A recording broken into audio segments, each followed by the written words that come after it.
Newsmen aboard the carrier Ranger are briefed on successful raids on North Vietnam by planes of the U.S. 7th Fleet. The target is Phu Qui ammunition depot deep in Red territory. More than 100 planes participate, some based on land, some carrier-based, as are these. 2/3 are Navy craft, the others Air Force.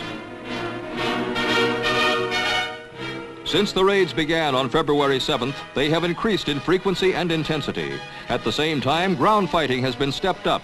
More American manned helicopters have been ordered to South Vietnam for transport service, and more men assigned as advisors to combat and training units of the South Vietnamese forces. This raid against the mile-square ammunition and supply base is one described by a joint U.S.-South Vietnam communique as directly associated with current aggression against South Vietnam. The communique cites over 300 acts of Viet Cong sabotage, as well as the kidnapping or murder of 41 provincial officials in the past month. There is no sign of either aggression or retaliation slowing up.